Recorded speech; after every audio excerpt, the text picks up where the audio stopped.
നമ്മുടെ നാട്ടിലെത്തിയ ഒരു അതിഥി ഇവിടെ തന്നെ സ്ഥിരതാമസമാണ്, തിരിച്ചു പോകുന്നില്ലേ എന്ന് എല്ലാവരും ചോദിക്കാനൊക്കെ തുടങ്ങിയെങ്കിലും യന്ത്ര തകരാർ പരിഹരിച്ച ബ്രിട്ടീഷ് യുദ്ധവിമാനം ഒടുവിൽ യാത്രയ്ക്ക് ഒരുങ്ങുകയാണ് എന്ന വിവരങ്ങളാണ് ലഭിക്കുന്നത്. F-35B നാളെ തിരുവനന്തപുരം വിമാനത്താവളത്തിൽ നിന്ന് മടങ്ങും.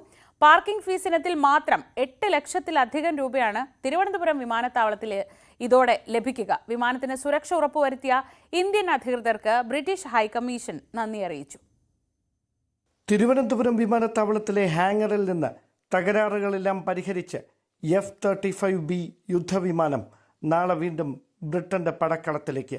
കഴിഞ്ഞ ജൂൺ 14 ബ്രിട്ടീഷ് യുദ്ധവിമാനം ഇന്ധനം കുറഞ്ഞതിനെ തുടർന്ന് തിരുവനന്തപുരം വിമാനത്താവളത്തിൽ സേഫ് ലാൻഡിംഗ് നടത്തിയത്. ലാൻഡിങ്ങിനിടെ വിമാനത്തിന്റെ ഹൈഡ്രോളിക് സംവിധാനത്തിലുണ്ടായ തകരാറിനെ തുടർന്ന് തിരിച്ചു പറക്കാൻ കഴിയാത്ത സ്ഥിതിയായി.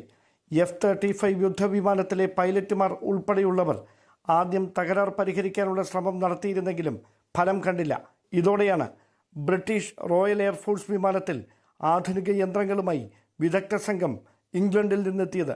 റോയൽ എയർഫോഴ്സിന്റെ 17-അംഗ വിദഗ്ധ സംഘമാണ് ആഴ്ചകൾ നീണ്ട പരിശ്രമത്തിനൊടുവിൽ സാങ്കേതിക തകരാർ പരിഹരിച്ചത്. യുദ്ധവിമാനത്തിന്റെ പാർക്കിംഗ് ഫീസ് ഇനത്തിൽ 8 ലക്ഷത്തിലധികം രൂപയാകും തിരുവനന്തപുരം വിമാനത്താവളത്തിന് ലഭിക്കുക.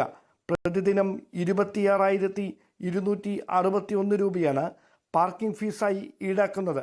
പശ്ചിമേഷ്യ വഴിയാകും യുദ്ധവിമാനം UK-യിലേക്ക് മടങ്ങുകയെന്നാണ് വിവരം. അതീവ സുരക്ഷയാണ് F-35 യുദ്ധവിമാനത്തിന് CRPF ഒരുക്കിയത്. വിമാനത്തിന്റെ തകരാർ പരിഹരിക്കുന്നതിന് സൗകര്യങ്ങൾ ഒരുക്കിയ ഇന്ത്യൻ അധികൃതർക്ക് ബ്രിട്ടീഷ് ഹൈക്കമ്മീഷൻ ഔദ്യോഗികമായി നന്ദി അറിയിച്ചു.